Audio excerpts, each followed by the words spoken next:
Agora, essa questão da separação do joio e do trigo, o que vai acontecer com esses espíritos que não conseguirem acompanhar esse novo processo evolutivo do planeta?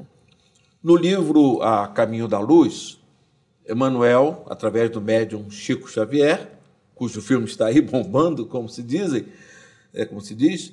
e ele fala de que Jesus trouxe do sistema de Capela, né, que é um sol de Capela, um mundo que estava na mesma posição da Terra, saindo de mundo de expiações e provas para a regeneração, e tinha exatamente um grupo de espíritos rebeldes, fazendo guerra, jogando bomba, etc. Esses espíritos, então, foram trazidos para a Terra, que formou a chamada raça adâmica. Então, essa é a separação do joio e do trigo. Quer dizer, o joio e o trigo têm que nascerem juntos, né? Mas no momento em que a Terra passar para mundo de regeneração, aquele espírito, que seria o joio, né, vai para o mundo espiritual, não reencarna mais na Terra. E vai haver, portanto, uma substituição. Aliás, na questão 1019, a última pergunta do Livro dos Espíritos, fala exatamente sobre isso. Você tem um batalhão de 100 homens ruins, 100 soldados que não são bons. Você tira um, coloca o melhor. Tira um ruim, coloca o melhor. Então, o que vai acontecer com a Terra é essa substituição gradual em que os bons habitarão a Terra e aqueles que ainda estão atrasados moralmente serão levados para um mundo da mesma condição da Terra, no mesmo patamar em que nós estamos, de segundo grau, né? Mundo de expiações e provas.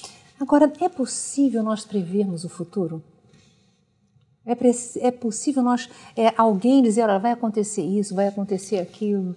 Eu acredito que, pelo que nós estamos assistindo, né, haverá, de fato, esses conflitos e que o próprio Kardec e a Gênese deixa bem claro. Esses conflitos, mais em termos de ideias, né, do que esses confrontos físicos, né? Então, essa falta de amor, essa falta de solidariedade, compreensão, todos esses valores é que serão questionados. Haverá essa luta de ideias, né, esses conflitos, mas o futuro que nós podemos prever é o melhor para a Terra. Claro que, passado esse momento de confusão, aquela casa velha que você está arrumando, passar desse tempo em que você vê tudo que não presta, a passar desse tempo, a Terra, então, vai entrar nesse mundo de regeneração. Essas profecias, essas visões, na realidade, são sinais que Deus vai enviando à Terra para que a gente comece a se reposicionar? Você vê que está aí um filme, 2012, né? Até eu escrevi um artigo no Reformador, que eu falei sobre isso. O que ocorre é o seguinte: antes de chegar ao ano 2000, você via que todos os jornais e muitos religiosos, que a Terra ia acabar no ano 2000, etc. Aí veio 2000, não acabou.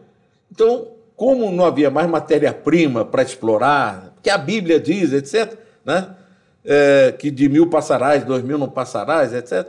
Então, começaram a inventar as profecias maias, dia 21 de dezembro de 2012, dizer data para terminar. O verdadeiro profeta não marca a data.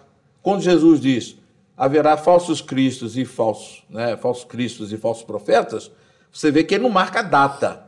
Isso são acontecimentos que dão por um processo muito natural. Portanto, essas ideias, essas datas, na realidade é para criar esse pânico e todo mundo assistir o filme, né? Aparece o Corcovado nadando, inclusive a verticalização do eixo.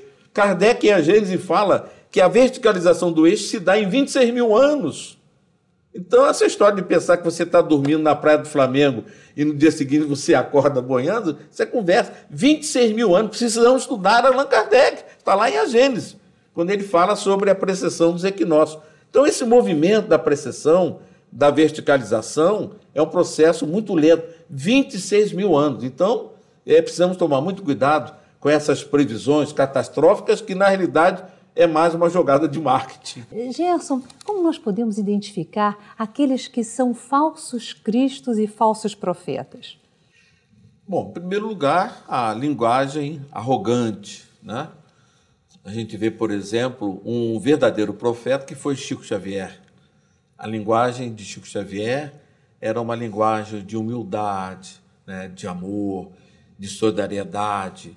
Então, o verdadeiro profeta se distingue pelas qualidades morais, né, pela humildade, principalmente, pelo amor que devota aos seus irmãos, humanidade. Pelo desinteresse também, desinteresse material, absoluto, perfeito. Né? Chico Xavier nasceu pobre e morreu pobre.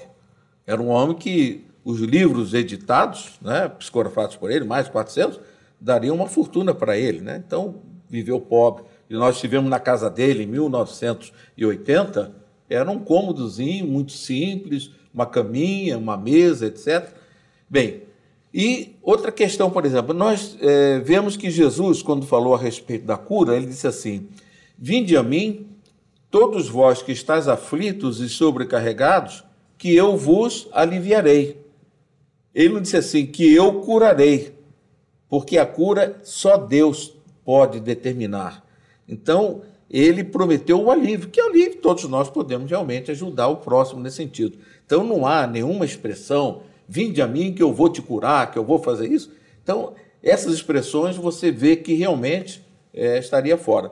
E o falso profeta, né, pelo que nós podemos perceber, são aquelas pessoas que procuram tirar vantagem da religião, né? Procuram exatamente tirar proveito próprio. Eu acho que o interesse pessoal é a marca principal do mau profeta, daquele que não é o verdadeiro profeta. Gerson, vai haver muitas mudanças na forma de nós vivermos, a maneira da gente viver no dia a dia? A gente está vendo, por exemplo, queira ou não queira, a gente, claro, assiste através da televisão, a própria mídia, etc., notícias com relação a bombas para lá, bombas para cá, explode, etc., mas que está havendo um avanço, sim. A gente vê, por exemplo, o número de voluntários no Brasil de jovens, o próprio Lar Fabiano de Cristo é uma expressão dessa verdade, né? A gente vê, por exemplo, campanhas de solidariedade. Então, o homem está realmente se transformando. E quero crer que, de uma forma não assim muito acelerada, mas aos poucos, essa transformação já está se verificando, né? O homem já está se preocupando mais com aquele que precisa mais, etc. Então, vamos fazer a nossa parte e confiar, porque Deus confia em nós e que nós possamos realmente ter um mundo de paz através do nosso próprio esforço.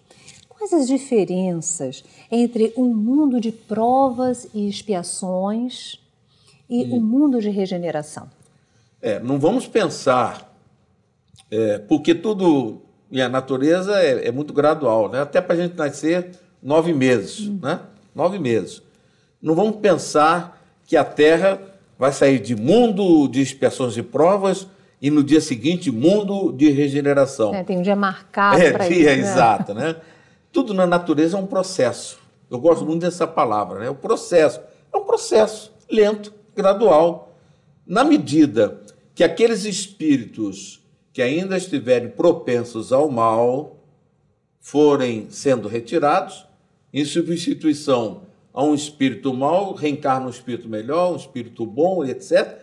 Na medida que houver essa substituição, gradualmente vai refletir nas nossas leis, nos nossos costumes, na nossa sociedade. Então, será de uma forma lenta, gradual, mas que, não tenha dúvida, a diferença é de que, mundo de regeneração, não teremos mais, vamos dizer assim, guerras, né? Essas lutas fratricidas, e até a Terra vai se acomodar, porque essa acomodação de terra, placas tectônicas, etc., vulcões, porque a Terra também vai acompanhar o progresso moral da humanidade.